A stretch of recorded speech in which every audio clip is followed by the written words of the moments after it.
Genesis 37. Meanwhile, Jacob had settled down where his father had lived in the land of Canaan. Joseph and his brothers. This is the story of Jacob. The story continues with Joseph, 17 years old at the time, helping out his brothers in herding the flocks. These were his half-brothers, actually, the sons of his father's wives, Bilhah and Zilpah. And Joseph brought his father bad reports on them. Israel loved Joseph more than any of his other sons because he was the child of his old age. And Rachel. And he made him an elaborately embroidered coat. When his brothers realized that their father loved him more than them, they grew to hate him. They wouldn't even speak to him. Joseph had a dream. When he told it to his brothers, they hated him even more. He said, "Listen to this dream I had. We were all out in the field gathering bundles of wheat. All of a sudden, my bundle stood straight up, and your bundle circled around it and bowed down to mine." His brothers said, "So, you're going to rule us? You're going to boss us around?" And they hated him more than ever because of his dreams and the way that he talked. He had another dream, and he told this one also to his brothers. "I dreamed another dream. The sun and the moon and 11 stars bowed down to me." When he told it to his father and his brothers, his father reprimanded him.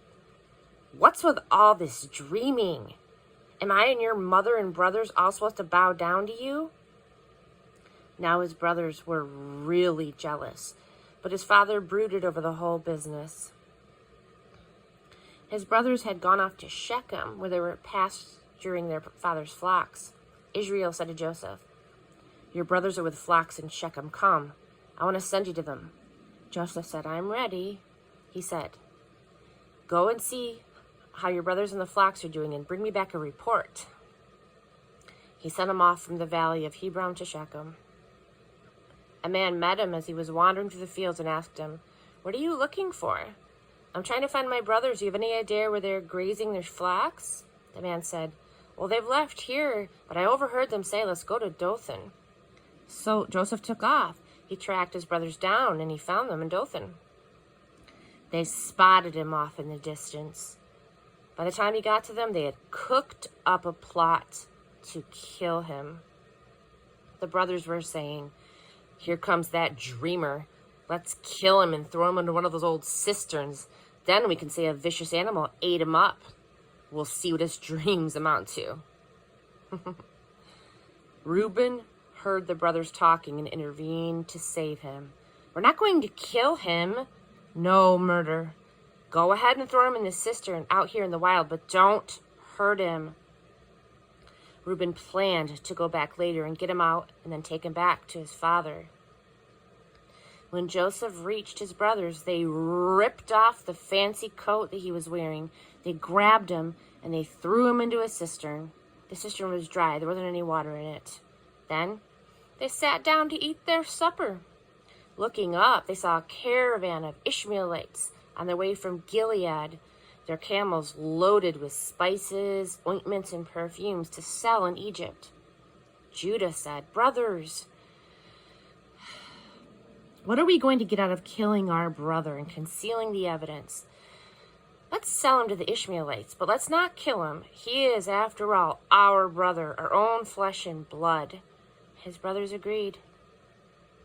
By that time, the Midianite traders were passing by. His brothers pulled Joseph out of the cistern, and they sold him for 20 pieces of silver to the Ishmaelites, who took Joseph with them down to Egypt. Later, Reuben came back and went to the cistern. No Joseph! He ripped his clothes in despair. Beside himself, he went to his brothers. "The boy's gone. What am I going to do?" They took Joseph's coat, butchered a goat, and they dipped the coat in the blood. They took the fancy coat back to their father and said, "We found this. Look it over. Do you think that this is your son's coat?"